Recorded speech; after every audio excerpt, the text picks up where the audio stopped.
A service of KIBMradio.com, the Internet's home for an all old-time radio.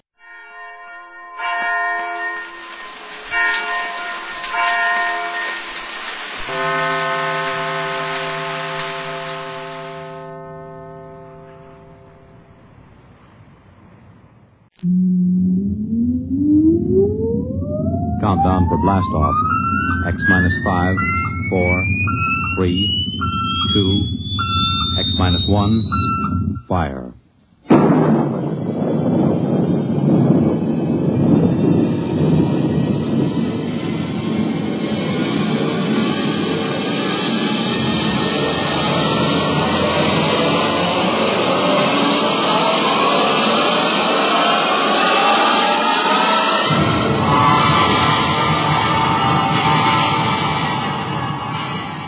From the far horizons of the unknown come transcribed tales of new dimensions in time and space. These are stories of the future, adventures in which you'll live in a million, could be years, on 1,000 maybe worlds. The National Broadcasting Company, in cooperation with Galaxy Science Fiction Magazine, presents X minus 1.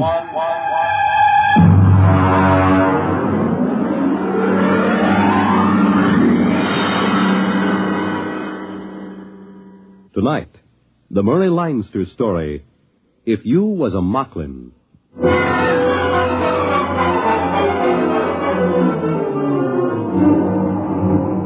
Up to the last minute, I can't imagine that Moklin is going to be the first planet that humans get off of. Moving fast, breathing hard, and sweating copious.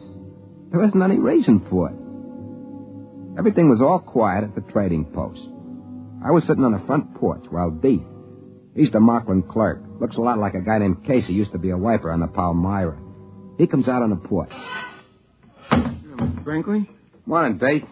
How's business? Not so good. There were a few wood Moklins in this morning. Yeah, I saw. Kind of nice looking. Those big saucer eyes. And what makes the noses wiggle like rabbits? Well, I don't know, sir. I'm not a woods Moklin. Oh, sure. No offense.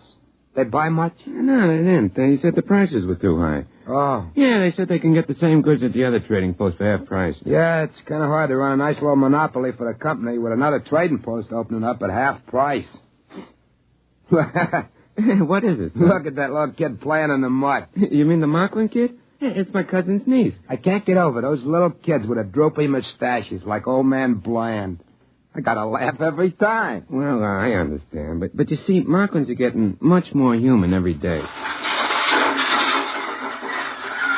Hey, look at that. There go the trees on the landing field. Yeah, but the relief ship isn't due for a month. I never knew those trees to get up and walk away if there wasn't a ship due in. Yeah, there goes old Sally pulling up her roots. Well, this can't be any routine ship. I wish Brooks was back from the hills.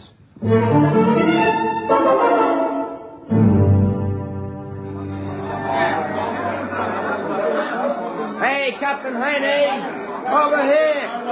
All right, come on, let go of my hand. Yeah, nice to see you all again. Friends, yeah, sure. Friends. I wish those Moklins were a little less friendly each time. It's like being a movie star. Captain Haney? Hey, what's that? We didn't send no requisition for anything like that. Red hair and everything else. Captain? Relax, Brinkley. That is Inspector Caldwell. She's a troubleshooter for Sam Company.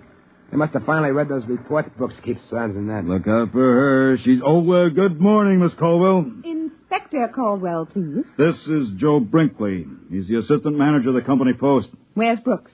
He's up in the mountains, ma'am. Well, he should have been here. I'm on Moklin to check into this matter of a competitive trading post. Who's back of it? The company is supposed to have exclusive trading rights. Brooks is trying to find out. The Moklins around the place always say the humans are off somewhere hunting or something. We've never seen them. Hey, take the lady's luggage. Yes, sir. It's a pleasure. Oh, he looks a little familiar, your clerk. He's a Moklin.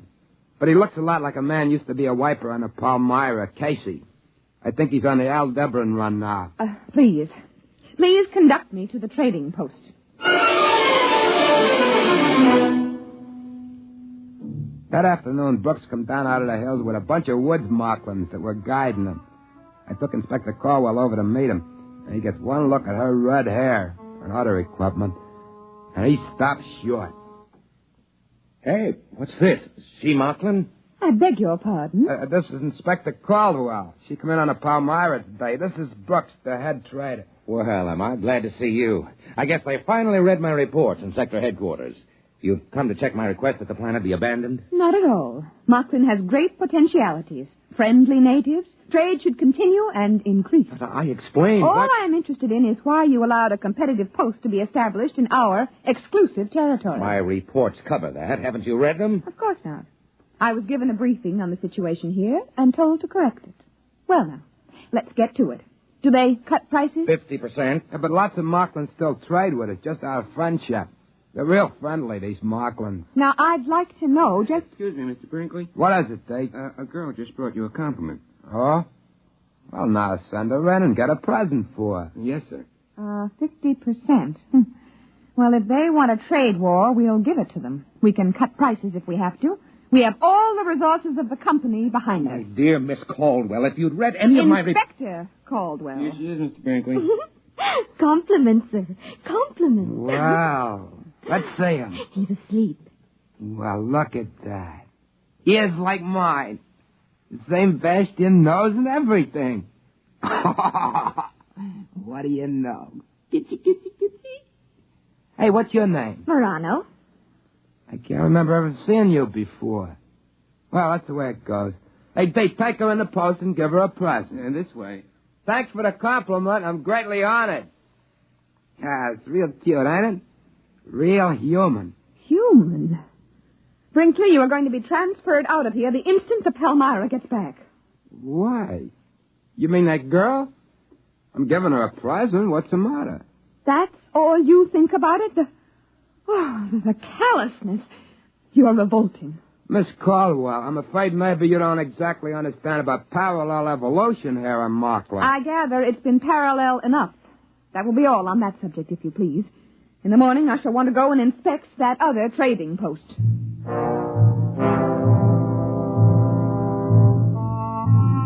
We set out for the trading post the next day. Brooks stayed behind on account of he was peeved that she hadn't read his report. Anyway, she was cute as the bug, and he resented anyone with a figure like that in authority over him, especially without reading his report. I tried to explain to Miss Caldwell that we just couldn't go in and rip up the opposition post. Why not? They're poaching. Moklins imitate humans.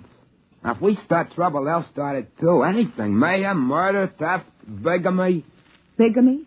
You're worried about that? Listen, Miss Caldwell, you've got to understand about Moklin evolution. I'm not interested. Here, wait a minute. Now, this is a nest bush, see? There's about a dozen nests on it. Now, only about 2 of them are right. Look. Oh, there's a bird. Yeah, that's what I'm trying to tell you. Now, see, the bush grows nests for the cacklebird, and the bird, well, fertilizes around the bush. It's even Steven. See, that's the way evolution works on Moklin, like we were trying to tell you. Mr. Brinkley, I am not interested in learning about the birds and the bees on Moklin or any other planet from you. Now, let's get on to that trading post. Naturally, when we got there was only a couple of Moklins hanging around. They told us the same story about the humans having gone off somewhere hunting donderflies. When we got back to the company post, Inspector Caldwell, furious as a wet cacklebird, marched right into Brooks. I have just ordered a price cut on all items on sale by 75%. I've also ordered unlimited credit for Moklin customers. They want a trade war over there? I'll give it to them. But you don't understand. There's a whole planet where they could have put another trading post without being discovered. Why put it so close to us? That furnishes them with a ready-made market for human trade goods. And it furnished them with Moklins trained to be interpreters and clerks. And it furnished them with a Moklin head clerk, who is a very handsome young man, Mr. Brooks. He not only resembles you in every feature, but he even has a good many of your mannerisms. You should be very proud. Goodbye. That's funny. Like me, huh? That's right. Spitting image. Funny as folks never brought him for a compliment present. How good's the likeness? If he was wearing your clothes, I'd swear it was you. Maybe... Joe, remember that time you went off hunting with Deeth and his folks? Yeah, sure. We were after donderflies. We caught about 6 of them. You were wearing Moklin clothes, weren't you? Well, you know how they are. You're insulted if you don't. Listen, did you come back after one day for tobacco and a bath? No.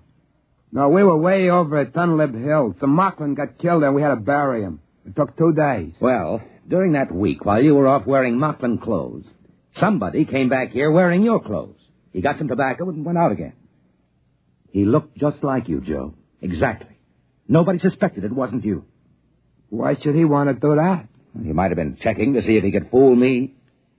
Oh, that's a situation, ain't it? I haven't mentioned it before, but I've been guessing it's something like this. Moklins like to be human, and they have kids that look human. Look at the difference between Deeth and a woods Moklin. Well, maybe they can want to be smart like humans. And pretty soon they are, or their kids are.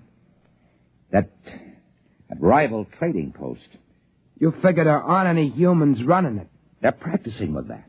You mean they might figure to get rid of us and have a couple of Moklins take our place? I don't believe that. Moklins like humans. They wouldn't harm humans for anything. They like to be just like them. Listen, Joe. Miss Caldwell is the first human woman on Moklin, isn't she? Yeah? Why? She's got red hair. The first woman the Moklins see, and with red hair. You know how Moklins admire humans. With luck, it ought to turn up soon. Boy, she's going to take it hard if it does. Women hate to be wrong. But it's about our only chance. Listen, Joe, we've got to have some check between us. What for? Well, if there's a Moklin that looks like me and one that looks like you, we better have a signal. Look, I'll cough twice, like this. And you whistle back. That way we'll know it's us. Okay. Try it. Good, good. That way we'll know we're us.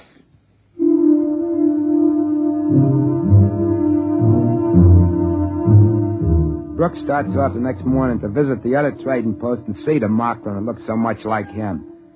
Before he goes, we do our little routine. It's about 2 weeks till the Palmyra is due back. That's pretty close figuring, waiting for what we're waiting for.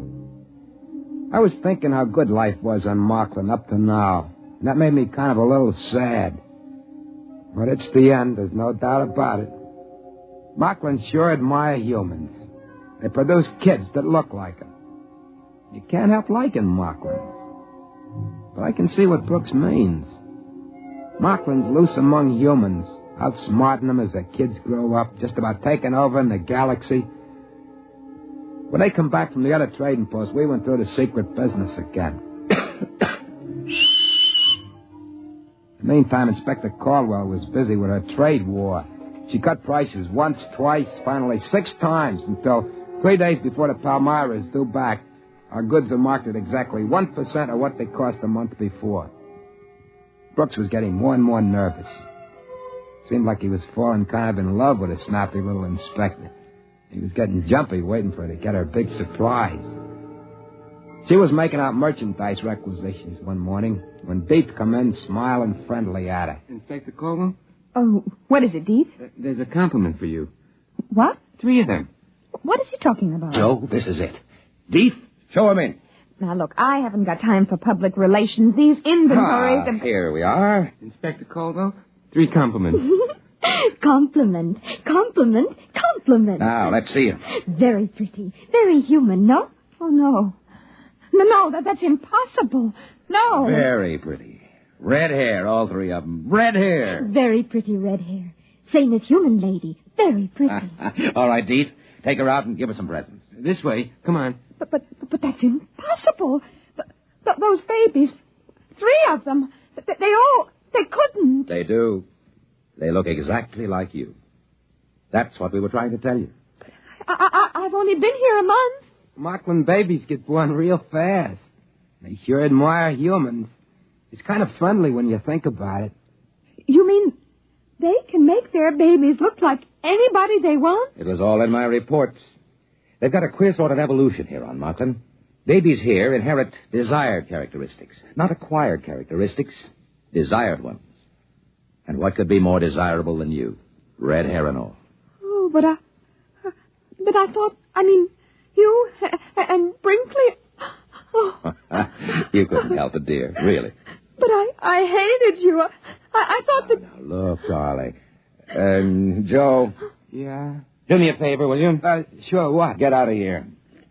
Oh. Okay. And stay away for a while. Sure. Only one thing. What? That's... Okay. Then I'll leave you two together.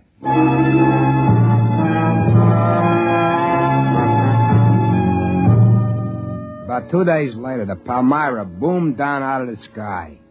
We were all packed up waiting on the field when the trees finished getting out of the way.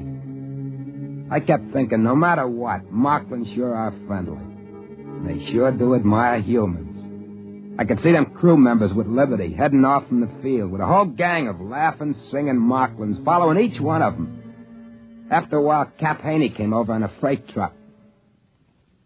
It's a pleasure, I tell you, to see these Moklins. I just came here from Welch's planet. The natives there are suspicious, unfriendly, and if you're not watching, they'll steal your gold teeth.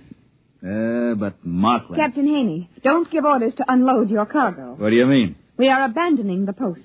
What? We are leaving Moklin completely.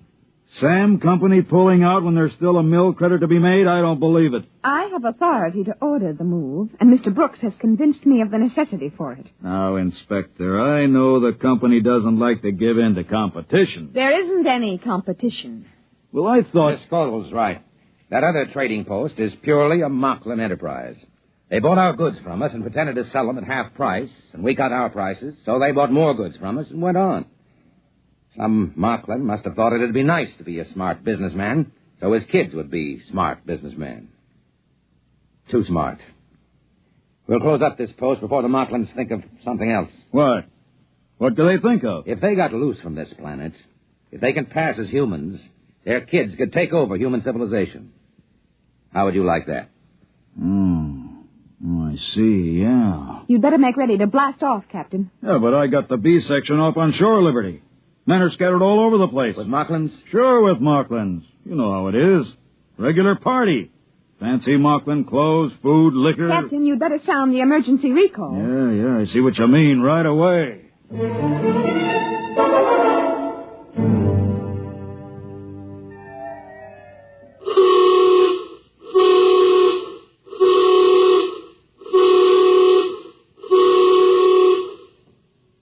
Well, that accounts for all but about 5 of them. They're coming across the field now. Keep that line straight for the hatch.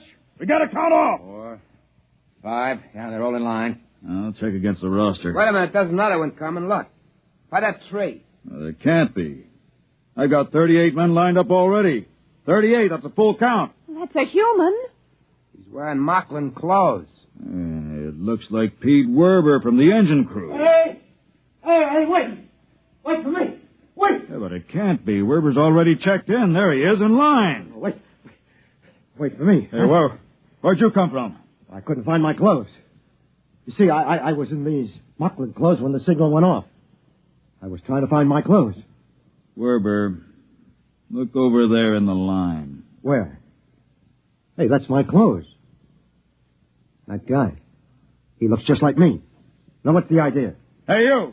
Come over here. Yes, sir. What's the idea? All right, you caught me. I'm a Moklin. He stole my clothes. Why did you do it? Oh, we Moklins like humans so much, I thought it would be nice to make a trip to Earth and see more humans. How come he looks like me? My parents planned it 5 years ago when you came here first. They made me look like this wonderful human and hid me till now. You give me back my clothes. Well, of course. I wouldn't want to make any difficulties for humans.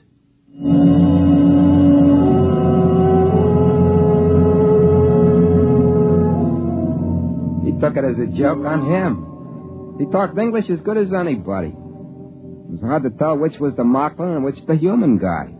So we let him keep the human uniform, and he was very grateful. We took off after that, and the Moklin stood around and laughed and waved and threw flowers as we closed the hatches. Pretty soon the Palmyra was pushing up through the atmosphere. And just before the auxiliary circuits went on during the jump to overdrive, we all stood around in the astrogator's dome with the screen turned up to high mag and watched as Moklin faded into a round cantaloupe behind us.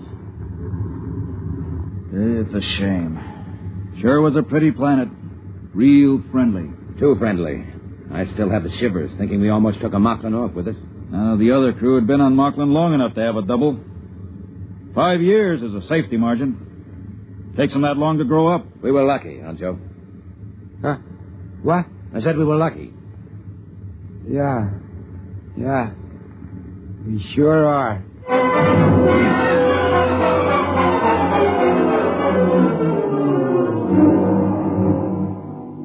I guess I was the only one who felt a little different from the others about leaving Moklin. I mean, Moklin's are swell folks, and it seemed a shame. There'll be an order out that no human ship is allowed to land on Moklin. But I was thinking, I'll save my money, and those compliments, those 3 little kids that look just like Inspector Caldwell, in about 5 years they'll be grown. And I'll buy me a little private ship and shove off from Moklin again. And I'll pick me one of those 3 red-headed gals and marry her Moklin style and bring her out to a human colony planet. I'll have kids with brains, top-level brains. That's easy. If she wants it, that's the way the kids will be born. I'll have to bring other Moklins out, too, and start them passing for humans. My kids are going to need other Moklins to marry, aren't they? It's not that I don't like humans. I do. If the fellow I look like, Joe Brinkley, hadn't gotten killed accidental on that hunting trip, I never would have thought of taking his place and being Joe Brinkley. That's what I was thinking when Brooks suddenly got an idea. Wait a minute. Joe, you and I were on Moklin more than 5 years. Yeah? So? One thing. And everything's all right.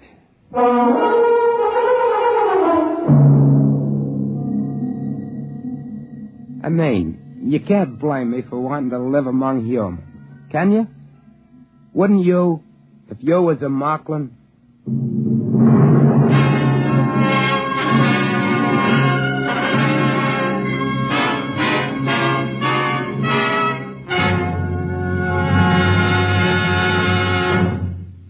You have just heard X-1, presented by the National Broadcasting Company in cooperation with Galaxy Science Fiction Magazine, which this month features another fascinating For Your Information column written by Willie Lay. Galaxy Magazine, on your newsstand today. Tonight, by transcription, X-1 has brought you If You Was a Moklin, a story from the pages of Galaxy written by Murray Leinster and adapted for radio by Ernest Kenoy. Featured in the cast were Joseph Julian, Patricia Wheel, Carl Weber, Ralph Camargo, Helen Gerald, Stan Early, John Marley, and Dick Janiver. Your announcer, Fred Collins. X-1 was directed by Daniel Sutter and is an NBC Radio Network production.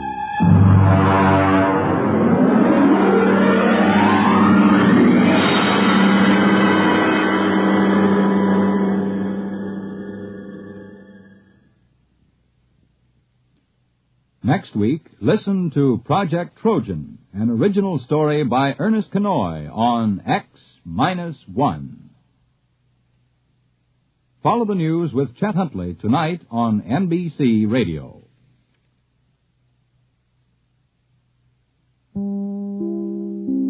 Back to the Magic Island. That strange artificial island called Euclidia, which held the Gregory party prisoner for so long, is to become their stopping place once more. When Mrs. Gregory, Joan, Jerry, and Captain Bradford made their escape on a small cabin cruiser, with their faithful old skipper and the Scotch engineer McLeod, all seemed well. But the Euclideans are not so easily beaten. The submarine, commanded by the beautiful young woman whom the Euclideans call Commander, has brought them back to the island.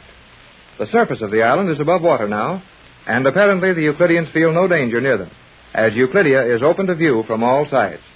Jerry and Tex Bradford are standing at the bow of the boat as they drift slowly but steadily to the island. Gee, Captain Bradford, this is almost like it was the first time we landed here. Yes, Jerry, except that we had high hopes then. Well, we're not done yet. That's right, we're not whipped. Things could look more pleasant. It feels just as weird as it did that first time. The boat without any power, being pulled to that island just as smoothly as if they had a line tied to it. They might as well have one. That eternal magnetic force will pull in any boat on the ocean. They must feel mighty sure of themselves today. They're not using the magnetic fog ring around the island. Yeah, I noticed that, too. And it's a clear day. Say, there isn't a soul in sight on the island. Our arrival can't be of much importance. I'll bet it's plenty important. That sub must be docked down there by now. Well, sure it is. They ram the nose of that thing right into an airlock on the side of the island and unload through the nose. Gee, I wonder where Mrs. Gregory and Joan are now. That woman commander has probably turned them over to G47 for questioning. Oh, I wish you and I could be there to help them out. You know, it needs a man at a time like this. You're right, Jerry. But I'm afraid we'll be some time getting back together. Well, they may keep us apart from now on. Wouldn't surprise me a bit. We're going to have a harder time escaping. We'll have no chance at all to escape. Jerry, our only hope will be to take over this island, and that's a job. Well, I wish they'd start something. This dragging along up to the pier without seeing anyone move on the island is getting on my nerves. Somebody will be out to take care of us. Don't be in a hurry for your punishment. Now we're sliding along the pier, and the boat is being warped in as carefully as you could do it with a line. Not quite as impressive as the first time they did it to us, though. We've seen it before. Hey, Tex, look. That magnetic fog ring being thrown up around us now, eh? Yeah, and all around the island. When that fog closes in, you can feel the power of this mad island. You know, Euclidia becomes mighty real, all right, when you see them shutting us off from the world just as easy as we turn off the gas jet back home. And I think we're going to get our welcome before long. Why? Isn't that one of their elevator housings rising up out of the island? Yeah, but that's funny. There wasn't any elevator there when we were here before. Steady, Jerry. Things are wild enough here without allowing yourself any daydreams. Well, I know what I'm talking about, Tex. That elevator wasn't there when we were here before. They must have built it. Jerry, when we were here before means last night. Huh? Don't you realize we've been off this island only a matter of hours? Golly whiskers. You're right. And they couldn't have rebuilt that island and stick in another elevator shaft that fast. Of course they couldn't. So you must be mistaken. No, I'm not mistaken. I don't know how that elevator got there so quick, but there wasn't any elevator on this side of the island yesterday. Wait a minute, I've got it, kid. We're coming in from the south this time. Oh, no, we're not. And you know we're not. That island's been turned around. Turned around? I'm not dreaming, Tex. Look at the position of the defense chambers and the main radio room. And look at this pier. It's on the north side of the island. Just the same position they pulled us into before. But it isn't the same pier. But you realize what you're saying, Jerry. Sure I do. Then you think they can move this island? I don't mean just submerge it and then raise it again as we saw them do. I mean actually move the entire island? I'm as sure as I'm standing here that they've already moved it. Huh. And we're going to escape from a setup like this? Huh. Maybe we'd better not talk any more about what we're going to do. Here comes the Euclideans. Say, that was an elevator. There's an even dozen men coming over here. And every one of them are carrying those big ray guns. They're not just sleep producers like the ones we... Careful. Sure. No, those guns put you to sleep so you won't wake up at all. Then listen, we'll do exactly as they say. Wait, this spooky place is beginning to get me going again. Look at all those fellas walking right up to us. And their heavy shoes not making a sound. You know, they're walking on rocks. It's that noiseless paint again. Well, our freedom is over, son. Now keep your chin up. Right. And I'll let you do all the talking. Yes, I hope they give me a chance to talk. Their faces don't look as if they'd come for a friendly chat. Oh, let them start it. Good idea. Well? Guess we just stand and look at each other. Well, what do you want us to do? Won't somebody say something? I will. Better not, Jerry. Oh, at least they can loosen up enough to make motions. Yes, and they want us to come over on the pier. Wonder if they'll let us get McLeod and the skipper, too. How about our friends? Do we bring them along? The answer is no. And they're getting tired waiting for us, I'm afraid. Well, we may as well go. Now, look, don't make any passes at them. Don't worry, I won't. Boy, those old footsteps sound pretty good. You may not hear any more of them for a long time. No, that soundproof paint will spoil all that. Well, here we are. What now? Follow you? No? Oh, I see. Get in the middle, son. Nice place to be with a ring of those ray guns all around us. Hey, I don't need to stick that thing into my ribs. Easy, Jerry. They want us to go along with them. Let's go and save our conversation for some other time. Yeah, if we get a chance to use it at all. All right, I'll keep quiet. I don't see any reason why we can't talk.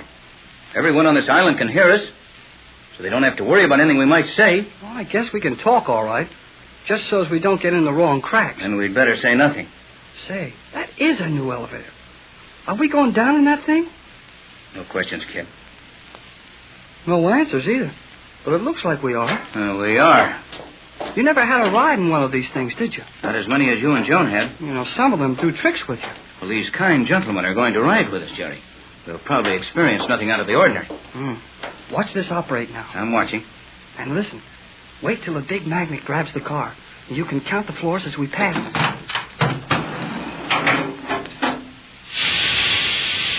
Jerry, we're dropping now.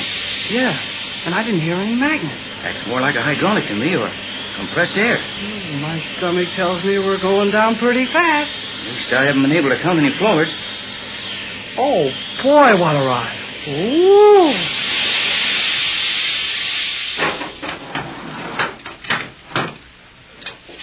Looks like we get out here, Jerry. I wonder which level we're on. Our steps sound awfully loud here. All right, fellow, I'll go. No need to get so rough about it. You know, G47 has told these boys to handle us pretty rough. Yeah, they're doing it. Might as well go where they want us to. Well, I never saw this part of the island before. Hey, Tex. What? Listen. To what? To our voices. We're in one of those blame echo chambers where everything sounds about twice as loud as it is. There is a hollow ring to it, all right. Well, this is the end of the passage, so I judge we'll stop here. I think they want us to go on in. We go in without you? Okay. Come on, Jerry.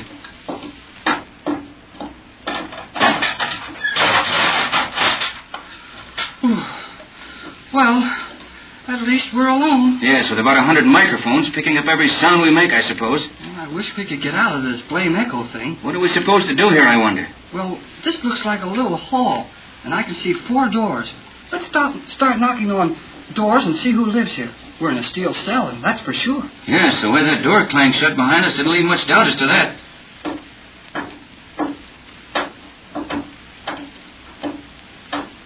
Think it's all right if I knock on the door? Might as well find out where we are. Okay, here goes. Golly whiskers. You shouldn't knock so hard, Jerry. I didn't. I just... Oh, Tex! Are you all right? You're right. Joan and I are all right, Tex, and you and Jerry. Not hurt a bit, Pat. Our outlook has not been particularly pleasant during this enforced separation. Your welfare has given us some concern. Well, you're okay, Joan. Whenever you start to unwind the dictionary, I can tell you're right side up and ready for another round. It does seem as if your attempts at conversation grow more confusing and illogical with each attempt. Oh, is that so? Now, you two kids stop quarreling. Oh, I don't mind it, Tex. The last few hours have proven to me that I can stand anything if only we're all together. How much chance have we to stay together on this island? Our hurried observations made during a brief tenancy of this apartment would warrant a conclusion that we will all be confined in this series of chambers, with many privileges. You couldn't work in something about the privilege of escaping, could you? Quiet, Jerry. Someone may be hearing all we say. We know they are. Joan says these walls are made of transparent steel, and that they can watch us from the outside at all times. But I see no reason why we shouldn't talk as we please. G47 and his assistants will know that escape is our one thought. Yeah, and that's probably a lot of wasted thinking. Indubitably. Probably all's all right. Now, will you two be quiet for a minute? Do we have a chance to look around? How about closing this door? It's not necessary. That short outer hall is ours, and we have 4 private rooms here, all connected by the hall. Well, it looks as if we're going to be comfortable for the present. And there is a refrigeration chamber well stocked with food and appliances for its preparation. It would appear that we are to be left alone to our own devices, for the time at least. Good. Maybe we can figure something out. If we only had our stuff off the boat. We'll have that, Jerry. The submarine commander told us our possessions would be brought to us in time. Yes, after G47 has looked them over carefully, of course. The little homing pigeons we are to have here. Golly whiskers, that's swell. What good will the pigeons do us, Jerry? Don't forget we're 90 feet below the surface of the ocean, in a steel chamber on an artificial island. It doesn't sound like much of a picnic when you add it up that way, Pat. Pigeons or airships. Nothing can do us much good here. Well, they must be going to do something with us. What is it? This confinement with the continuous reverberation of our voices will rapidly reach the state of exquisite torture. Joan, dear, you think this terrible echo is deliberate? A method of punishment? I know it is, Mother. During my lifetime on this island, many people have been placed in these echo cells, and it is only a short time until they will do anything G47 desires to escape from their own voices. Yes, I can see how that would work. It wouldn't be long until the sound of voices here would drive one mad. Oh, gee, we've got to talk, or we'll go mad anyway. Faster than a speeding bullet. More powerful than a locomotive. Able to leap tall buildings at a single bound. Look, up in the sky. It's a bird. It's a plane. It's Superman. Kellogg's Pep. P-E-P, Pep. Kellogg's Pep, the Sunshine Cereal, presents The Adventures of Superman.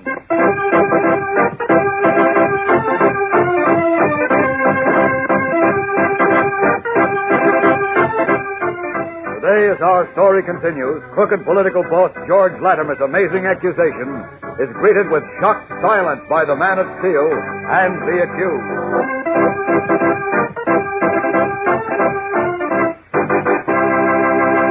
Hello there, gang. This is your pal Dan McCullough.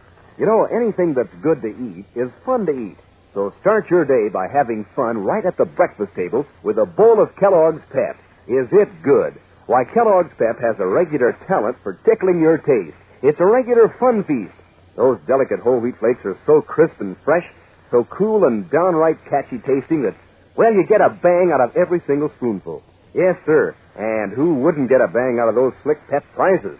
3 different kinds of prizes, one or the other in every package of Pep you open. For instance, you may find one of 24 keen bird pictures in gleaming bright color with a description on the reverse side so that you'll be a wise bird on birds, all right.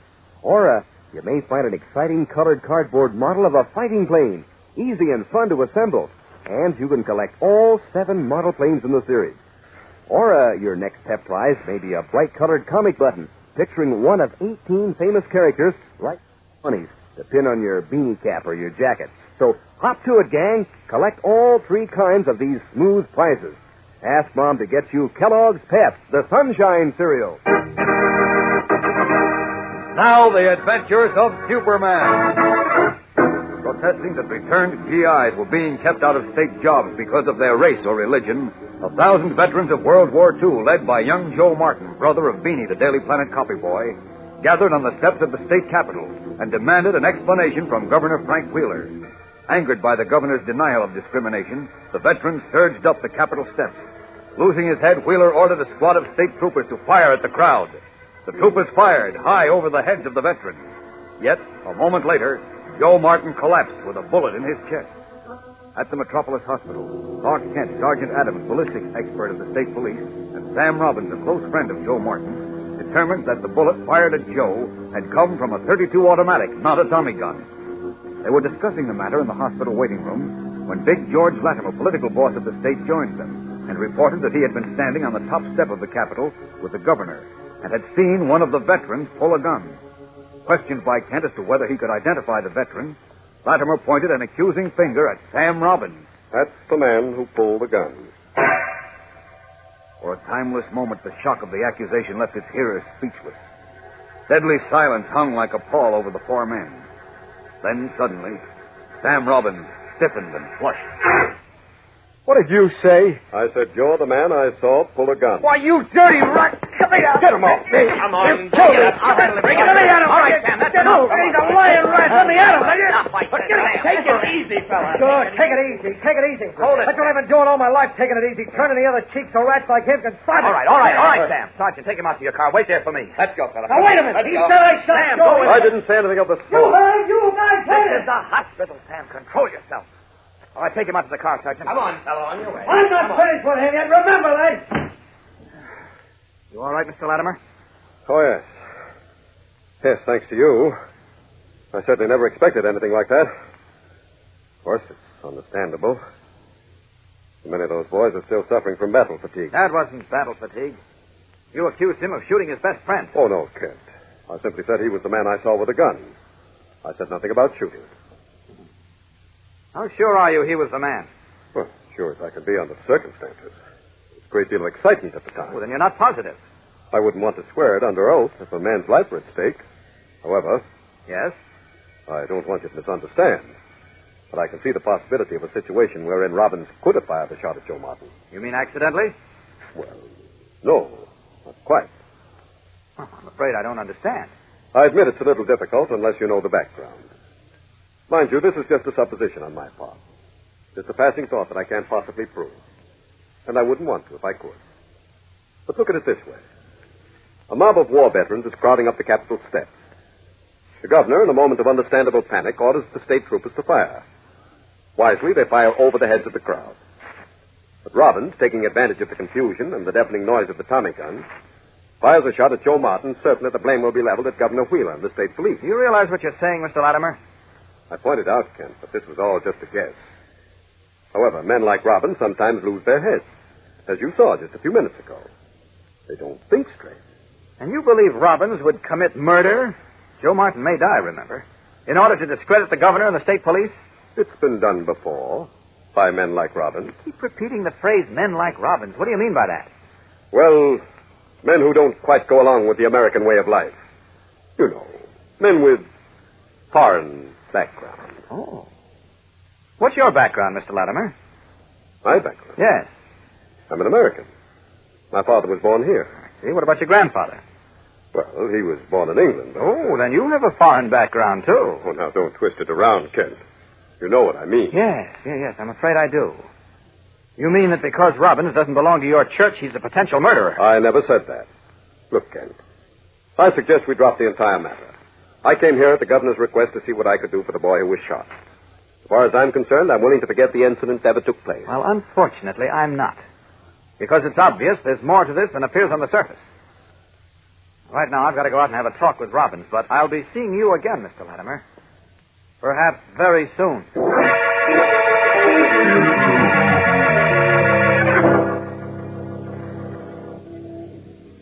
here's the setup, Sam. Latimer says he saw you pull a gun, but he wouldn't swear to it on the stand. That's white of him, dirty. Now, look, wait a minute. Sam, don't lose your head. I'd goods my head with a knife in my back. Now, in the first place, there isn't it. Uh-oh, hold everything. This bird coming over to the car is the police reporter for the Daily Clarion. Hi, Sergeant. Hello, Williams. Oh, hello, Kent. Fancy meeting you here. Hello, Williams. What's the dope on the GI shooting? Well, there isn't any. Come on. Don't give me that. What's the lowdown? I told you there isn't any. Who is this guy? Friend of mine. You always entertain your friends in the back seat of a state police car? Uh-huh. When I feel like it, I do. He looks like he's in trouble. Why don't you print that in your paper? Sam. Sam Robbins looks like he's in trouble. That's your name? Look, Williams, this is a private conversation. Beat it, huh? What's he afraid to talk He's for? not Who's afraid to talk? Hold it, Sam. He can't scare me. Sam. Let him print it in his lousy paper. Let him say that Latimer accused me of shooting Joe Martin. Big George Latimer? Sam. Yeah, Big George, Big Rat. Put that in your paper. Where do you live, Sam? 210 Carson Avenue, and I'm out of a job because Latimer doesn't think I'm an American. Put that in, too. Okay, pal, thanks. It's a big mistake, Sam. What have I got to lose? What have you... Okay, forget it. Now, look, tell me. You remember who was on either side of you when the crowd started up the Capitol steps? Yeah. Joe was on my right, and Eddie Kane... Yeah, Eddie was on my left, and Bob Sloan was behind me. All right, where can I find Kane and Sloan? They're at the Legion Post on 12th Street with the rest of the boys. Oh? They all wanted to come to the hospital, but I told them to wait at the post. Okay. Where are you going now? I'm sticking around here until I get some news about Joe. Yeah, well, look, Sam, Latimer may still be in the hospital. Promise me you won't tangle with him. I promise. Good boy. But it won't be easy. I know. I'll be back after I talk to Kane and Sloan. What about you, Sergeant? I want to take this bullet back to the barracks and make sure I was right about it coming out of an automatic. Good idea. Okay, I'll run along then. Oh, wait a minute. I forgot something. In view of what's happened, Sergeant, you may not want to let Robbins out of your custody. There's no reason for holding him. We've got no case yet. That's right, you haven't. But you may have before I'm through. A very important case. We'll return in a moment to join Clark Kent as he follows a trail that may lead to murder. So stand by. Say, gang, do you know that you can collect not just one swell prize, but 49 different top-notch prizes right in packages of Kellogg's Pep, the Sunshine cereal? Why, sure. You'll find a prize in every package, and there are 3 different kinds of prizes you may find there. For instance, you may find one of 18 different comic strip buttons, each picturing a famous comic strip character. Or you may find a colored cardboard model of a fighting plane, one of 7 exciting plane models in the series. Or you may get a beautiful full-color bird picture from a series of 24, each with a description to help you identify these birds in the air. Now, that makes 49 different prizes you can collect. And that's only a part of the fun in Kellogg's Pep. Think of the good eating fun in those crisp whole wheat flakes, all crammed with cool, catchy flavor. I mean, Pep's delicious, a prize in itself. Yes, sir, a dish of Pep is so strictly terrific that in double quick time, you've polished off every last bit in your bowl. And that's the right angle, gang, especially nowadays when we're sending the cereal grains to fellows and girls overseas. So remember, eat all your Pep. Don't waste it. Hurrying to the American Legion post on 12th Street, Superman, in the guise of Clark Kent, reporter, located Eddie Kane and Bob Sloan. And as we join him now, he is alone with the 2 veterans in a small room where he has been questioning them for almost an hour. All right, then, fellas, it all boils down to this. You're both ready to swear on a stack of Bibles that Sam Robbins had no gun in his hand, and since he had no gun, could not have fired the shot that wounded Joe Martin. I'll swear it on 2 stacks. That goes for me, too. Good. I'll even lay money that Sammy never owned a gun. Remember, Bob, when we had a chance to bring a load of them Jap pistols back for souvenirs, and Sam was the guy that talked us out of it on account of he said it was dangerous keeping stuff like that around the house, remember? Sure. Who said he had a gun? Well, for the 10th time, I can't tell you. What difference does it make? The difference is I'd like to bust a guy one in the beak. I know. Well, you may get that chance, but not now. All I'm trying to do now is clear Sam's skirts. What about Joe Martin? He'll tell you. Joe's in a coma, and he may not pull through. If he don't, there'll be trouble. We got 1,000 guys who did a lot of killing in the last 4 years. If we have to, we'll do a little more. Joe better pull through. Everything possible is being done for him. Is Sam still at the hospital? Yes, he is. He'll call you if anything breaks. Now, look, fellas, in the meantime, keep everything under your hats, huh? Don't discuss this with anyone. Okay, Mr. Kent. Thanks for working on it. Yeah, thanks a lot. Not at all. Glad to do it. Yeah, who is it? Eddie, I got something to show you. What? Here, look at this. I heard a kid yelling extra, and I went out and bought one. It's the Clarion. Holy heck. What is it? Look. Gun found in veteran's home. The .32 automatic reportedly responsible for the bullet that may cost the life of Joe Martin, hero of Okinawa, was today found in a bureau drawer in the home of Sam Robbins, also an ex-GI and supposedly Martin's close friend. Great Scott! Mr. Kent, what does that mean? How? I don't know, Eddie. I honestly don't know. Dazed at this sudden and unexpected turn of events, Clark Kent stares at the big black headlines splashed across the front page of the Daily Clarion, unable for the moment to marshal his confused thoughts. What does it mean? Is Sam Robbins guilty?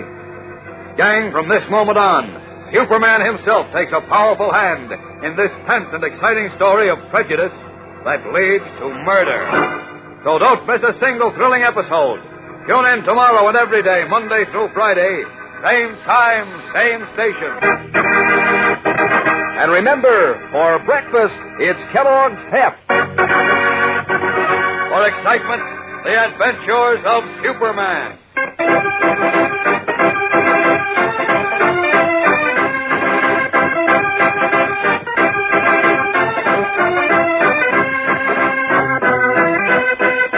Superman is a copyrighted feature appearing in Superman DC comic magazines and is brought to you Monday through Friday at the same time by Kellogg's Pep, the Sunshine Cereal.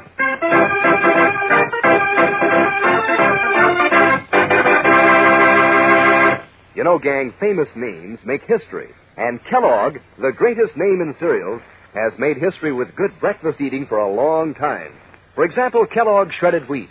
So crisp, so toasty, so delicious. Tender plump biscuits, 15 of them to a package. That's 15 biscuits crammed with their own natural nut sweet flavor and made just the right size to fit the bowl. And remember, this is whole wheat, so it's good for you, too. Ask Mom for Kellogg's shredded wheat. And be sure to be with us tomorrow for the thrilling adventures of Superman. This is the Mutual Broadcasting System. Tired of the everyday grind? Ever dream of a life of romantic adventure? Want to get away from it all? we offer you Escape. Escape, designed to free you from the four walls of today for a half hour of high adventure.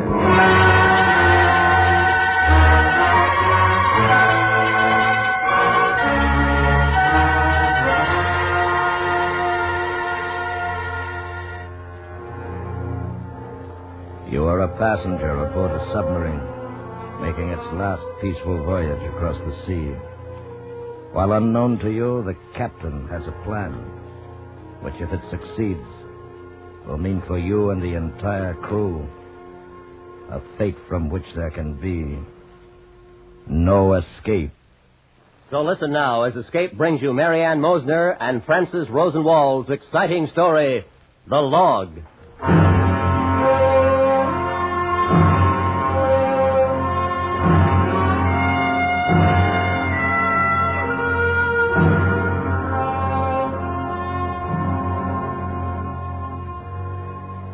When I was a cub reporter, my boss told me, be there.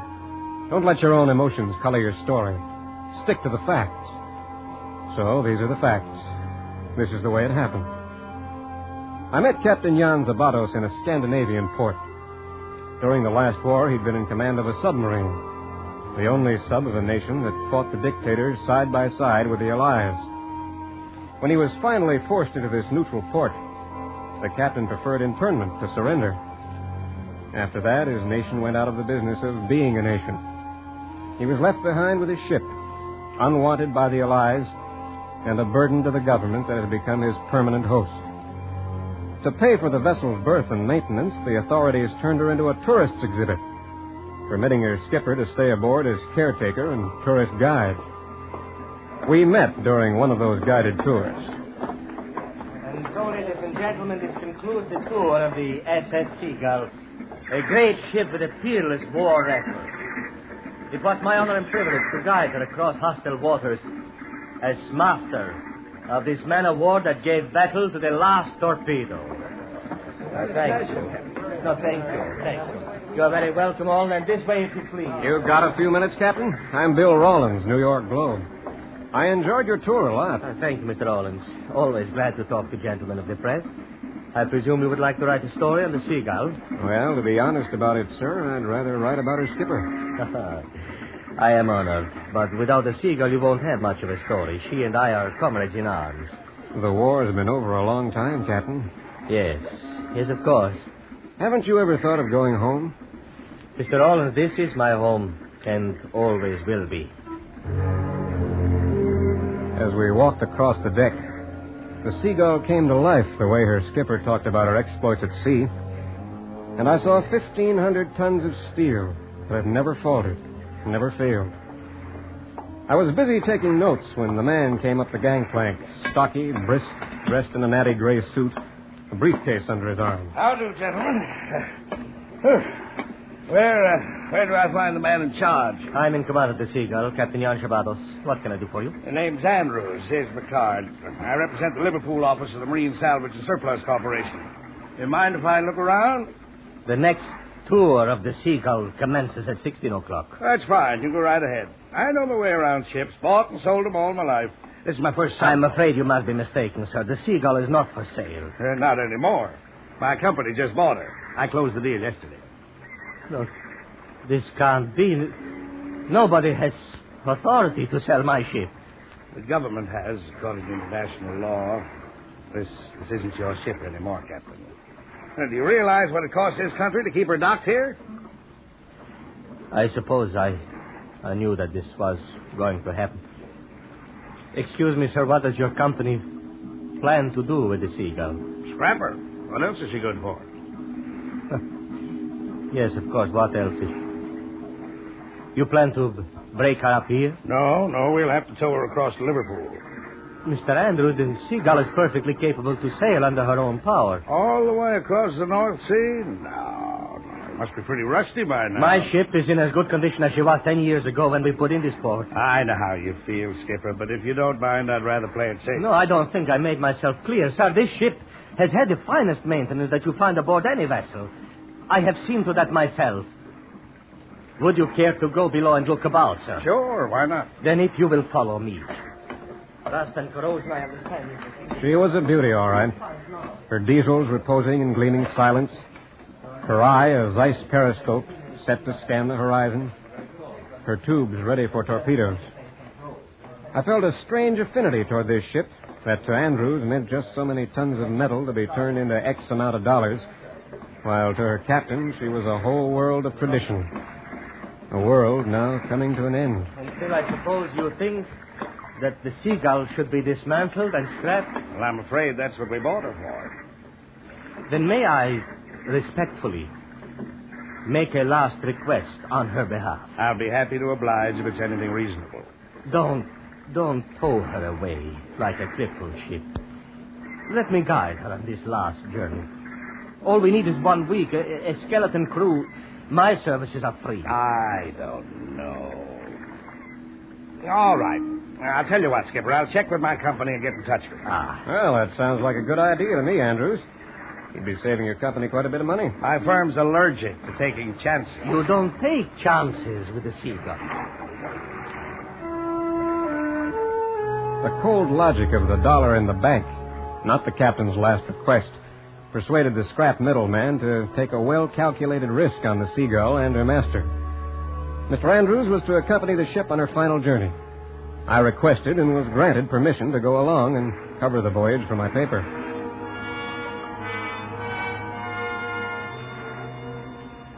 It was a gray, overcast morning when we boarded the Seagull.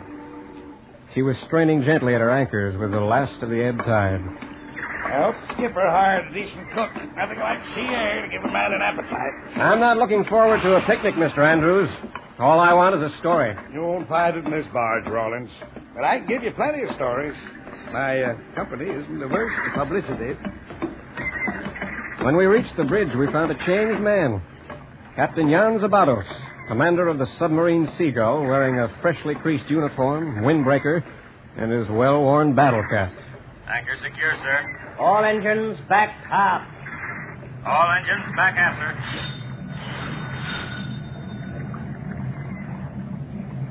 Course 005.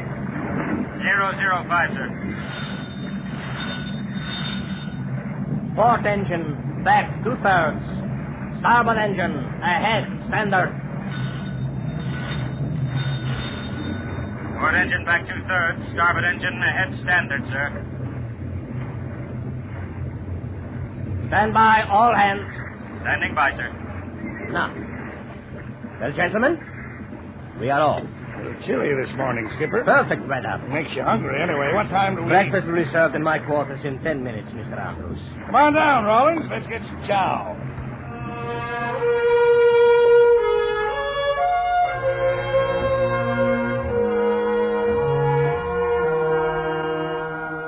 We had breakfast. It was better than Andrews had expected. And he was in an expansive mood when we returned to the bridge. He'd fortified himself with a thick cigar which stuck out of his mouth like a stubby finger pointed at the captain. How's it going, Skipper? Passing the 3-mile zone, sir. Weather seems to be clearing up. Maybe we can do a little deep-sea fishing, huh, Rollins? I've never fished from a submarine, Mr. Andrews. Sorry, gentlemen. No fishing. This is not a pleasure cruise. That's the step, Skipper. Business before pleasure. And I agree, sir. You will leave the bridge now. Why? What's wrong? Nothing, sir. We are getting ready to submerge. What are you talking about? Submerge? On whose orders? My orders, Mr. Andrews. Nothing doing. That's against regulations, and you know it. This trip is to be made on the surface unless it's an emergency. Clear diving rudders. Diving rudders clear, sir. Did you hear what I said? Ready the tanks. Tanks standing by, sir. That's enough, Zabatos. You know what the orders are. I'm not going to allow you... I must inform you, sir, that I am in sole command of the Seagull. I shall surrender her to no one but her rightful owner, my country. Your country? You've got no country. It's a satellite. Then I shall sail the seas until I have one again. You know what you're saying? That's piracy. Then, Mr. Andrews, I shall be a pirate, shan't I? Clear the deck. Diving stations. Diving stations. Out of your mind. Passengers below, please. Now, that's an order, Mr. Andrews. Standing by, sir.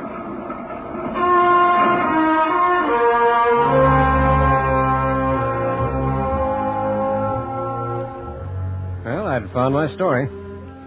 When we slipped beneath the surface of the North Sea, the captain let the men have rum and brandy to celebrate the Seagull's return to what he called active duty. He's crazy. He's gone stark raving crazy. The crew that madman picked himself. Well, we'll see about this. Hey, Bosun! Bosun! Come over here. Know how to handle this ship? I know my job, sir. How'd you like a bonus? Say $1,000. I'd like it fine, sir. All right. Take over. Never mind the captain. I'll back you up. I'm sorry, sir. He's my captain. I'm in charge of this ship. He's under my orders. Yes, sir. I'm sorry, sir. I'm under his orders. That's how it went with the rest of the crew. They were all men without a country, handpicked by the captain, fanatically devoted to their master and the ship that was their world. In the meantime, I noticed some activity on the part of the captain and his radio operator. A constant flow of communications between the ship's wireless and her master's tiny cabin. Andrews and I went there. Harry? The captain was sitting on the bunk, poring over a chart-filled table. Mind if you and I have a little talk? I'm quite busy. 5 minutes, Mr. Andrews. Thank you. Don't you think this farce has gone far enough? You'll be running out of supplies, you know, and then what? The sea is abundant with stores of all kinds, Mr. Andrews. How do you mean? I shall requisition what I need. You can't be serious. Can't I? I have guns, fore and aft, shells to go with them. Give me time, I shall obtain torpedoes as well. You'll never get away with this. That remains to be seen. My wireless has picked up the Blenheim Castle, an English freighter. We will sight her by nightfall. You're going to stop her? Exactly, Mr. Andrews. There are a few supplies that we need. I am sure her captain will oblige before continuing on his way.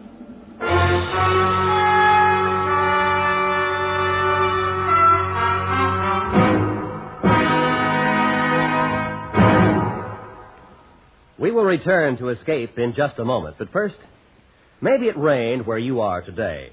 The United States is pretty big, and it's hard for somebody on a coast-to-coast network to keep track of the weather everywhere. But even if they did, remember, it's been a very dry summer. The danger of forest fires is on every hand. Please be careful with those campfires, those cigarettes, those lighted matches. And now, back to Escape.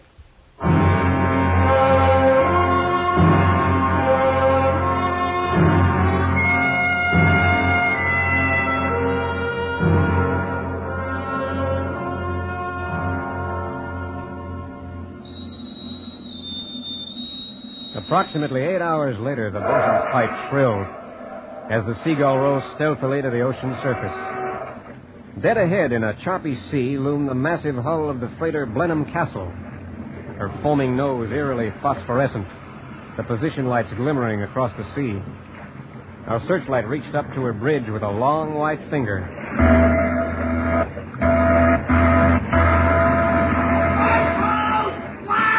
We clearly made out the tanker's captain standing on his bridge in a splotch of white glare, bellowing through a megaphone. Hey! Ho, ho, ho, ho, ho! Heave to! Coming alongside! Who are you? Raider! Pass the line! Raider!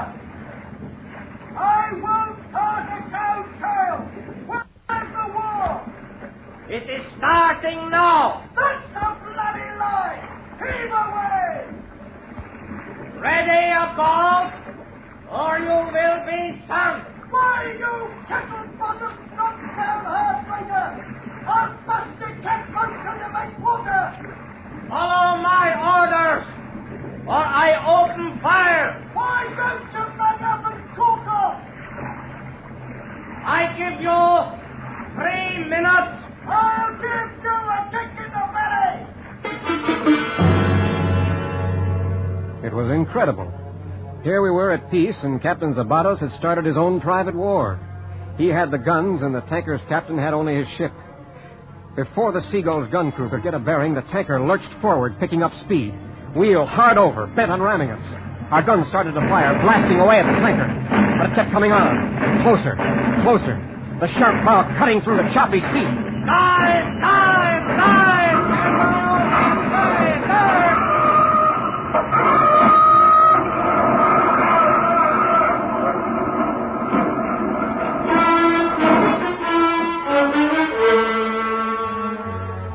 it fast enough. There was a grinding lurch, and we knew the Seagull had been damaged in the collision with the freighter, but we couldn't tell how badly.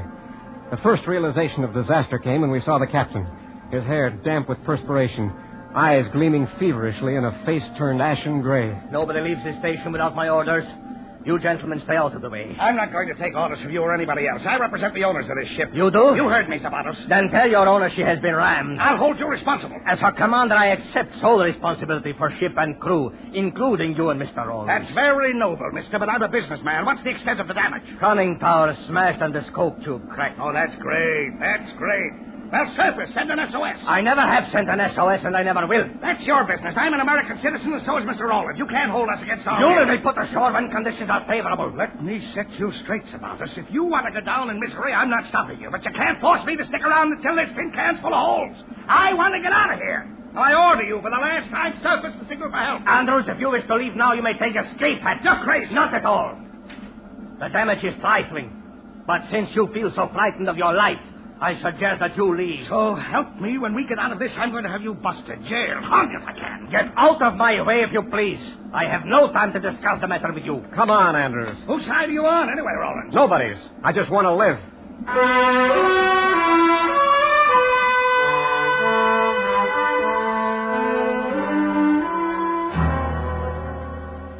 The hours passed slowly at the ocean bottom, the stillness echoing the attempts of the men working to repair the damage.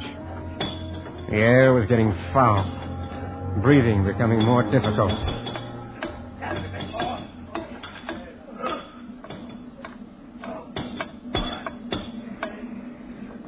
Storage battery's going, sir.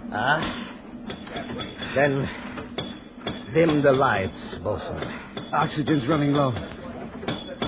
Ration it. I've got 2 men in sick bay already. All right. All right. Carry on. Sir. What is it, bosun? The men need air. It's very bad aft. All right. Very well, bosun. We go up. All engines ready. All engines ready, sir. Clear pressure tanks. Clearing tank, sir. Diving rudder. Standard. Vessels approaching overhead, sir. Ease rudder, hold tanks.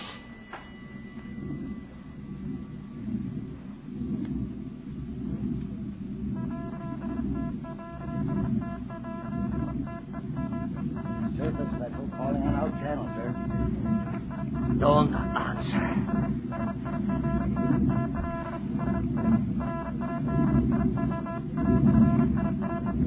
British subchaser closing in, sir. Request ship-to-ship communication. All right. I talked to them. Stand by. SS Seagull coming in.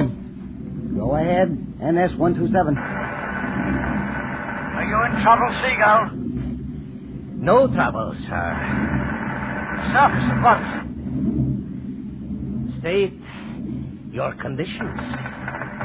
None. Then I regretfully refuse her.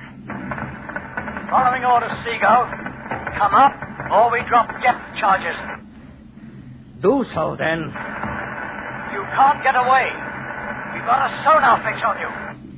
No surrender. We are ready with depth charges, Seagull. Wait! Get back, Andrew! American sound here. We need hot communications.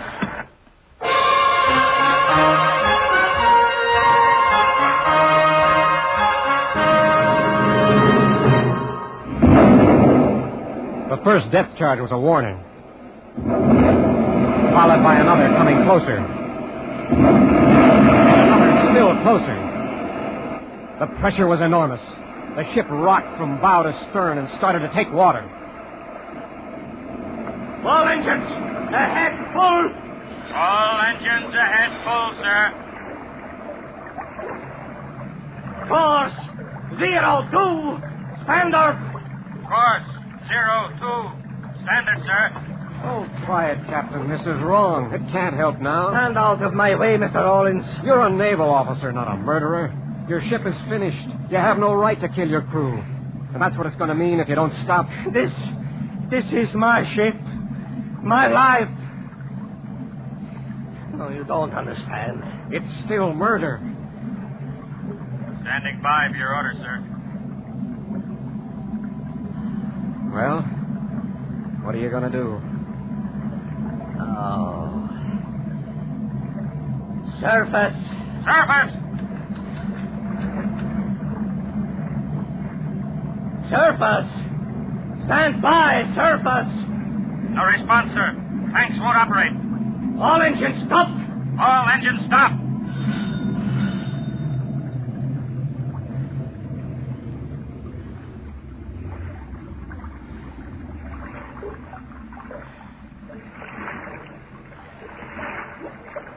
Now what?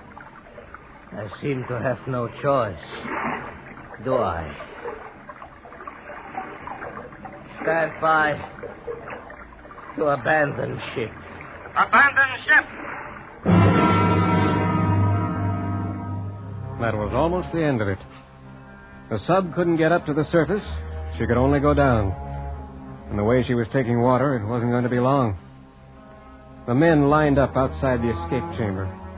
And one by one, they shook hands with the captain as they moved by. You could see in his eyes what they meant to him. And in their low voices, their feelings for him. Goodbye, Captain. Goodbye, sir. Goodbye, Captain. Goodbye, Mr. Captain. Goodbye. Goodbye, sir. Then it was Andrew's turn to go. The bosun is in the lock. He will give you your instructions as to how to get to the surface. I lived through this, Zapatos. I'm going to see I know. I am sorry for the discomfort you have been caused. Goodbye, Mr. Andrews. Coming, Rollins? Sure. You go ahead. One at a time, you know. Well, good luck. And to you.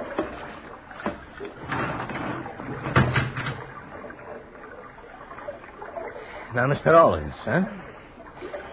I imagine you will have quite a story to write for your newspaper. Well, let's forget that. It's not important.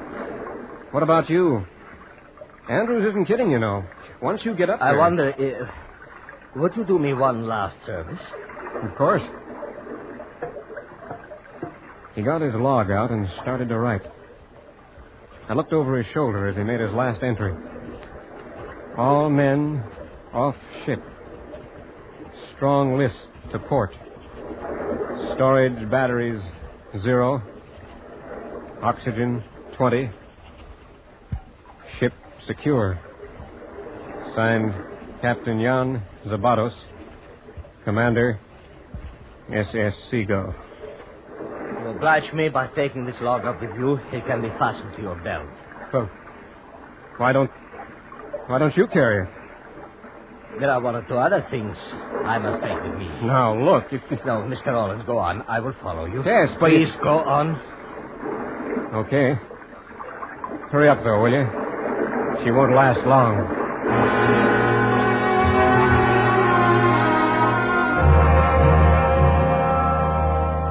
I got up to the surface.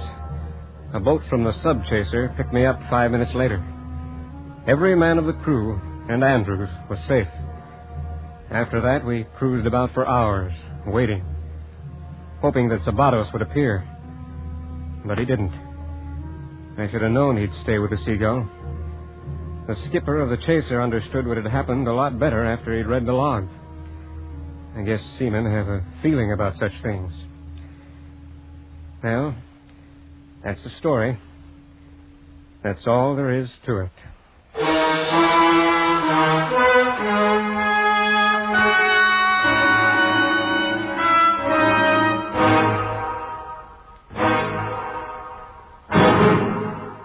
Under the direction of Anthony Ellis, Escape has brought you The Log, a story by Marianne Mosder and Francis Rosenwald, starring Lawrence Dobkin and Byron Kane. Featured in the cast were Alan Reed, Kurt Martell, Frank Gerstle, Eric Snowden, Richard Peel, and Jim Nesser. The special music for Escape was composed and conducted by Leith Stevens. Next week. You are walking the streets of an Indian city, terrifying, sweltering streets, while the man you fear has already made his mark on you, a mark from which there can be no escape.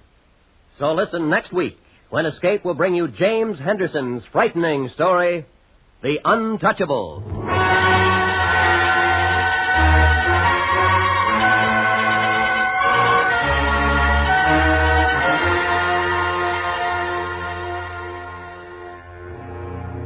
I Confess is the graphic title of tomorrow night's Lux Radio Theater film play adaptation.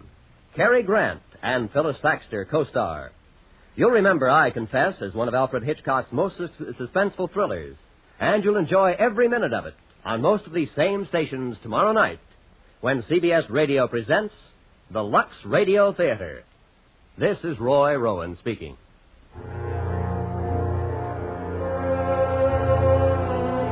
Remember, you can hear Jack Benny every Sunday night on the CBS Radio Network.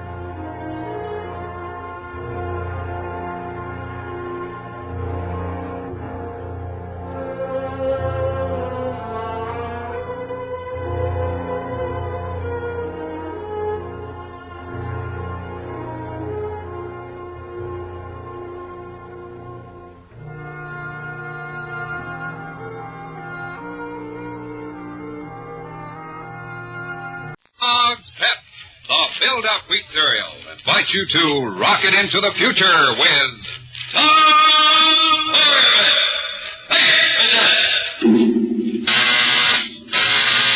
Stand by to raise ship. Blast off -5, 4, 3, 2, 1, 0.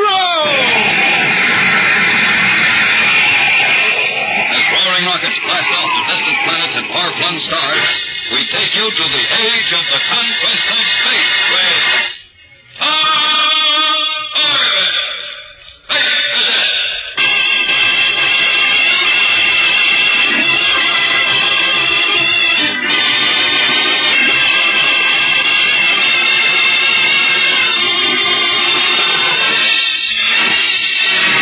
a sliver of light on the eastern horizon throws a soft glow on the long, sleek shape of the rocket patrol cruiser Polaris as it stands at its launching berth on the Space Academy ground. Inside the gleaming spaceship, the 3 cadet members of its crew, Tom, Corbet, Roger Manning, and Astro, are going through the routine of a pre-blast-off check. Does dial 4 amperage check, Astro? Check, Tom. As I was saying, hold it, Manning. Something's coming through the news facsimile receiver. It's just a news bulletin. Listen to this. Central government hints at new clues in the mysterious disappearance of special cargo ship. New clues? Space gas. Now look, Roger. Oh, don't mind, Roger. Tom, go ahead. It has been less than a week since the space freighter Elsie Joe disappeared near the sun, loaded with an invaluable cargo of nearly pure vanadium. Already large quantities of the precious alloy have appeared in the black market on Earth. Is that what they call a new clue? I could have told you. Hold it a minute. Sources close to the central government now believe that the cargo freighter was hijacked, and an immediate investigation will be launched to establish the identity of the hijackers. Now, I ask you, what kind of double talk is that? You've read the whole bulletin, we still don't know any more than when you started. Nobody expects you to know anything, Bubblehead.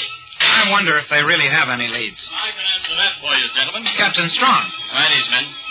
I see you've been reading the facsimile bulletin. Yes, sir. They claim there's some fresh evidence on that hijacking job. Yeah, there is. I just came from a briefing in Commander Arkwright's office where we were told that a small, privately owned rocket ship has been reported ferrying the vanadium in from a hiding place somewhere near the sun. Well, sir, are they sure it's the same vanadium that was on the freighter? Well, it has to be, Tom. They've checked the vanadium mining operation on Io, and the only quantity of the stuff that's unaccounted for is the load that disappeared under our noses. I still don't see how they pulled off that job. It's pretty clear to me. Captain Lamar was in with those hijackers. That's why he picked that crazy course and took a ship so close to the sun. Very good, Manning. That's the way Central Intelligence figures it. Of course, we'll never know for sure unless we catch them. Well, what are our orders, sir? Is the Polaris going to try to track down that private ship? Right, Tom. Have you men completed your checkup? Yes, sir. Good. Then prepare to blast off. We raise ship in 10 minutes.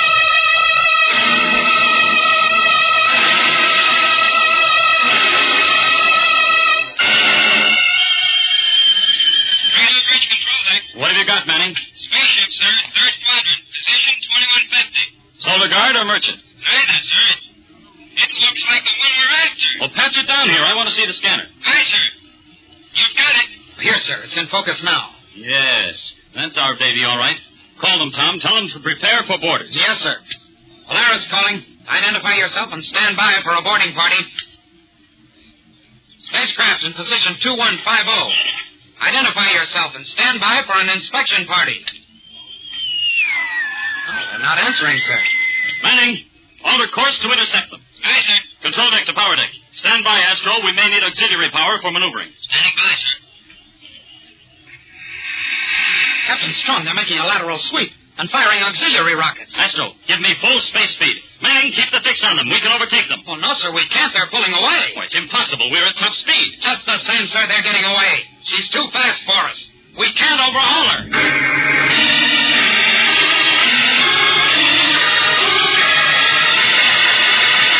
We'll return to the exciting adventures of Tom Corbett, Space Cadet, in just a moment.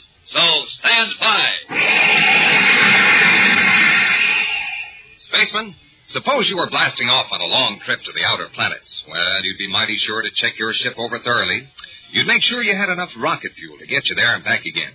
And you'd check your supplies, too, to make sure that you had the right kind of food on board to help keep you strong and healthy. Now listen to what Tom Corbett says about that. Before each trip, our food locker on the Polaris is well stocked with Kellogg's Pep, spaceman. And you can bet it's just about empty by the time we get back. Kellogg's Pep helps to keep the whole crew supplied with the vitamins and food values everybody needs to build up strength and to keep up strength. So if you want to stay in trim, the way the Space Cadets do, take a tip from me. Start your day the spaceman's way with a heaping bowl full of Kellogg's Pep, the build-up wheat cereal. And, Spaceman, wait till you taste the malty-rich wheat flavor of Kellogg's Pep. Why, you say the best-tasting cereal in the whole wide universe is Kellogg's Pep. P-E-P. Pep.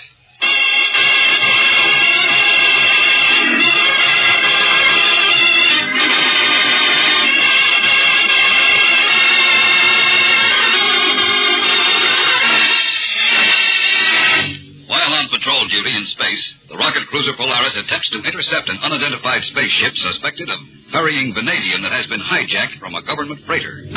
But to the utter surprise and chagrin of the Polaris crew, the renegade craft easily outdistances them and disappears. It's no use, Captain Strong. She's so fast we can't even get a fix on her anymore. It's incredible. I never saw anything like the way that ship pulled away from us. It was those auxiliary rockets she carries that did it. That must be the fastest spaceship in the universe. You're not just blowing your jets, Roger. That ship can really move. Tom, get out a general CQ to all patrol ships. Tell them to be on the lookout for that craft. Aye, sir. Polaris to all patrol ships. Polaris to all patrol ships. Watch for unidentified spaceship, believed to be the vanadium hijackers, moving at extremely high speed. Course undetermined. If any patrol ship does spot her, Captain Strong, how are they going to overhaul her? I don't know, Astro, but we'll have to find a way.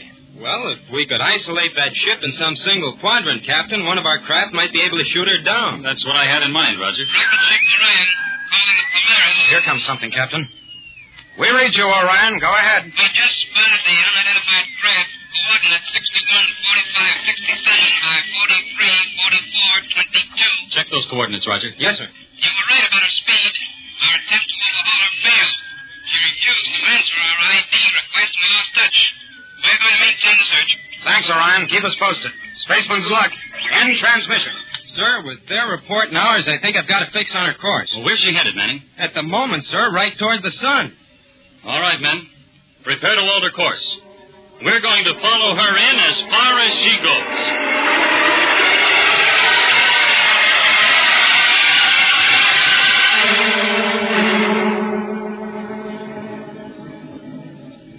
Mr. Wald, I presume you heard that conversation between the solar guard ships. Yes, and I don't like it, Lamar. 2 ships reporting our position gives them a fix on our course. Shall we alter it and head for outer space? No, we won't be caught if we don't lose our heads. How far are we from our base now? At this speed, some 7 hours or so. All right, hold the course. We'll go there and hole up until it's safe to freight more of that vanadium back to Earth. But what if they track us to our base? The chances are pretty slim that they can do that, Lamar. But if they do? That will be too bad for them. Because if they do, they'll never live to report it.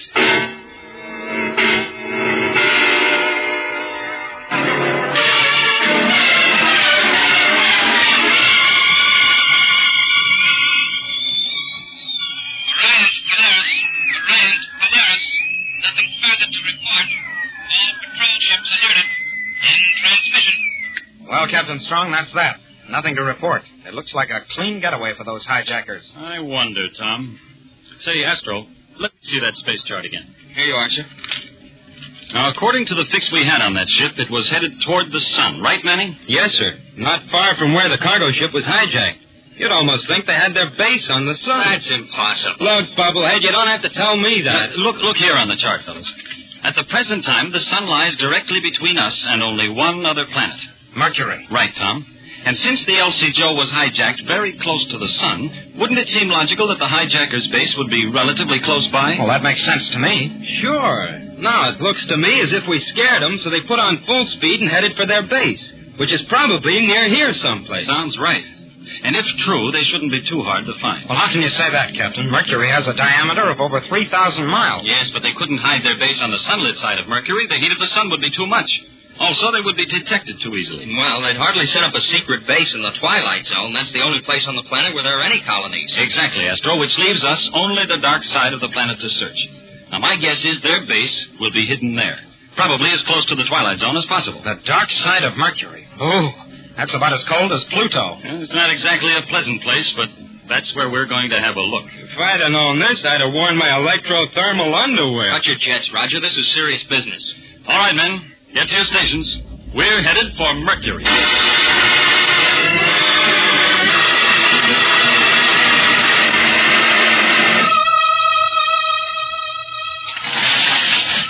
Well, Lamar, have you picked up anything? Yeah, a ship just came within range of our base radar, Wald. Headed this way. Uh-oh. I was afraid of that. By its contours, I guess it's the Polaris. Polaris, eh? That strong ship. We've got to be careful of them. He's got a pretty good cadet crew. I know. The Polaris was our escort ship when we pulled this job. I almost didn't shake them. How long will it take them to get here? Well, they should be in this latitude in another 10 minutes. Of course, they may pass right over. After all, this base is pretty well hidden. Don't be a fool, Lamar. Our huts are bound to lose some heat no matter how well insulated. This makes it possible for their sensitive detectors to locate our base while still hundreds of miles away. Well, then what can we do? I've got a little surprise for them. Look here, Lamar. Ever see one of these? Looks like an electron beam projector. Right. It's an old weapon, but a good one. It will short out any electric circuit in a radius of as much as a mile. But that's no good against the Polaris, Wald. Every rocket ship in the last 50 years has had counter equipment triggered by the beam itself. I know that, but I'm not going to use it against the ship, Lamar. I'm going to use it on the crew. You'll see what I mean when the time comes. I won't have long to wait, then. Look at that screen. Oh, they're entering the dark zone. What's their altitude? Down about 60 miles. They've reduced speed, too. They're searching for our base. Okay, let them find it. We'll be ready for them.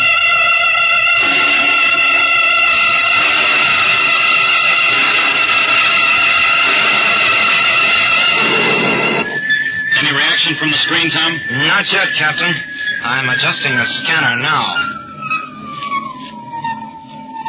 Ah, here we are. Well?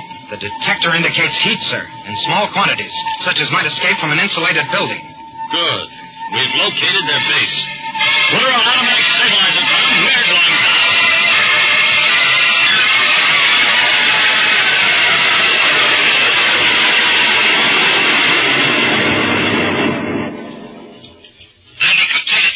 Good work, Astro. Come on up here.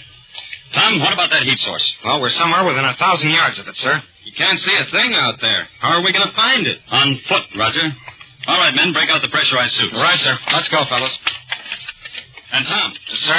Break out that special survival kit, too. We'd better take it along with us. Right. Now then, let's have a check. Sidearms, infrared spot. I have that, sir. Portable radar. Right here, sir. Survival kit. I'll take that. Now, recheck the heating and pressure units in your suits. We wouldn't be able to walk with all this junk if the gravity were anything to speak of. Out there, without this junk, as you call it, Roger, we wouldn't survive more than 5 minutes. Now, stand by to open the airlock.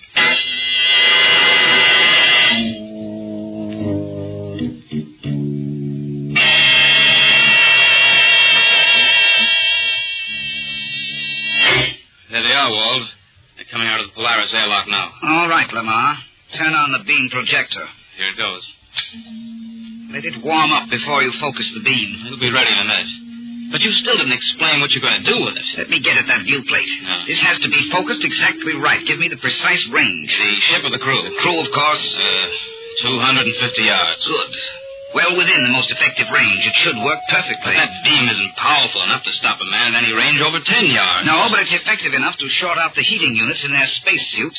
The heating units? Sure. Without those, how long do you think they can be active out there? By Jupiter, they wouldn't last long. What an idea. All right, Lamar, stand by. Just a few more yards, and we'll let them have it.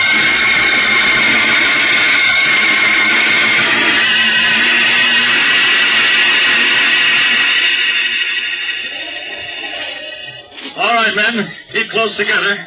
Don't get separated in this darkness. Will you listen to that wind? This is worse than Pluto. At least it's quiet there. The detector indicates the heat source is over this way a few degrees, sir. All right, Tom. Flash the spotlight that way, Astro. Aye, sir. Huh. Still no sign of anything. Well, they'll have it well camouflaged. You can bet on that. Keep your weapons ready. They may be tracking us. The signal's at maximum, sir. We must be within a few yards of it. Wait, Astro. Don't move the spot. I just saw something. A flash of metal. Very neat. Well, the ship must be concealed around here somewhere, too. Probably underground. Hey, you know something, fellas? Imagination's a funny thing. Even in this insulated suit, I'm starting to feel cold. You're space happy, Roger. How can you get cold with a heating unit in your suit? Hey, I don't feel exactly warm myself. Hold it up, men. Something's gone wrong. What is it, sir? Our heating units aren't functioning. I'm beginning to feel cold myself. What about you, Astro? Yes, sir. I hate to admit it, but I feel it, too. Well, the heating units have conked out. What are we going to do, sir? If we stay out here much longer, we'll freeze to death.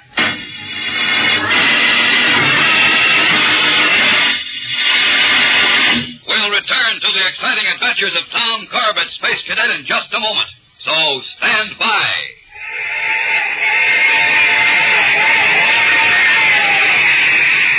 Listen to the pound of those giant drivers, sending that locomotive speeding down the main line. Well, that's only one of the 16 exciting action pictures you can see in the Magic Moving Picture Eye series. And you get a Magic Eye free at no extra cost in every package of Kellogg's Pep. How would you like to see William Holden, star of Paramount Pictures' Submarine Command, send up the periscope of the submarine and give the signal to fire the torpedo? Well, there's a Magic Eye that shows you just that. And there are other Magic Eyes that show you more movie stars, and trains, jet planes, and other exciting pictures. 16 different Magic Eyes altogether. Why, there's even a Magic Eye showing tennis star Bobby Riggs playing in a big game. You want to collect all 16 different Magic Eyes, so start now. Remember, you get a Magic Eye free at no extra cost in every package of the Build-Up Wheat Cereal, Kellogg's Pep. P-E-P. Pep.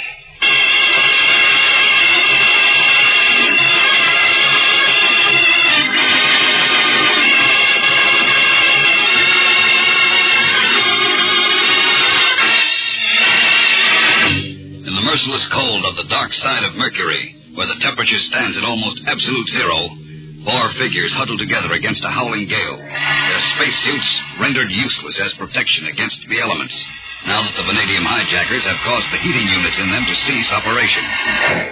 For a moment, they remain motionless in stunned realization of their plight. And then, with a mighty effort, Captain Strong forces himself to move. The kit. I've got to get it open. What's that, sir? The survival kit.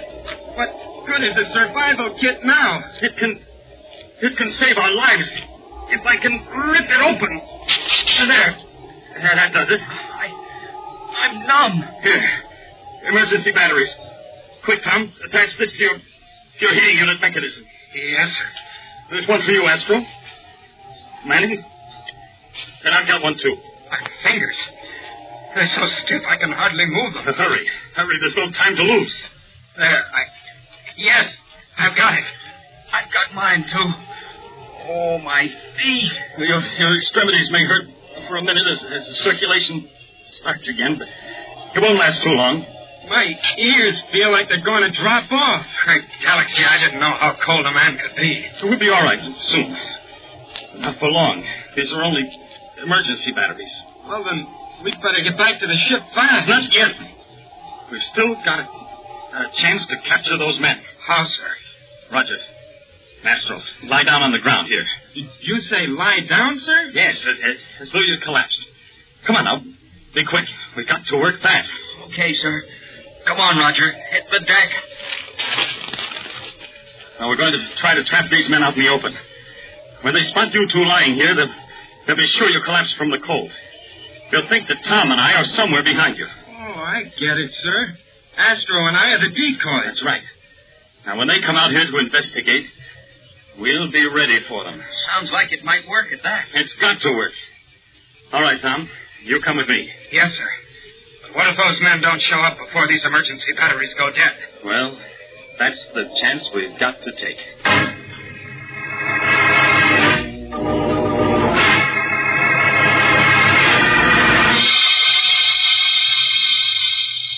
All right, Lamar, you can shut off that beam now. Okay, Wald. That should take care of our visitors. Now we'll have a look. Get into your spacesuit. I want you to go out there and find them. Me?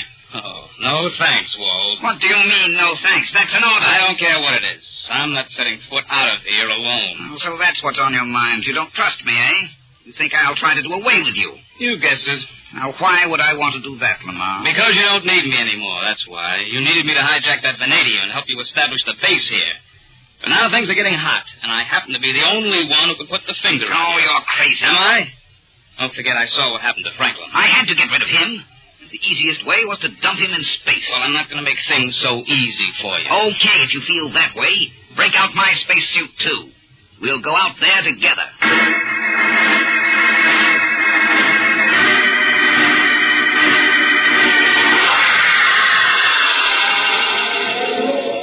I'm afraid our trap's not going to work, Captain Strong. It's beginning to look like it, Tom. And we can't wait much longer. These emergency batteries will conk out any minute now. Hold it, sir. What is it? Look over there. That big boulder. Say. Well, for a second, it seemed to be moving. It is moving, sir. Look, it's the entrance to their underground hideout. 2 men are coming out. Stay down and keep them covered. Don't worry, sir. I sure will. Don't make a move now. Hey, they're going over toward Astro and Manning. That's just what I was hoping they'd do. Now we can move in behind them. Come on, Tom. I'm with you, sir.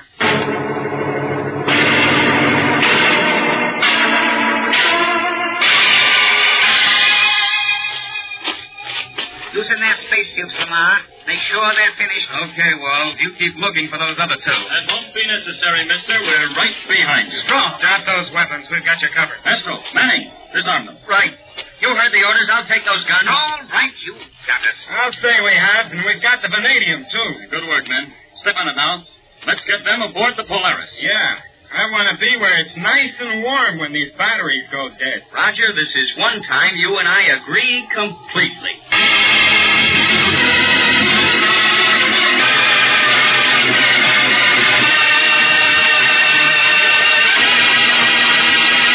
Don't miss the next action-packed adventure with Tom Corbet, Space Cadet. An adventure in which the cadet crew of the Polaris face death in space as the victims of willful sabotage in an interplanetary space tournament. Tune in, same time, same station, for the next thrilling interplanetary adventure with Tom Corbet, Space Cadet. Brought to you by Kellogg's Pep, the build-up wheat cereal.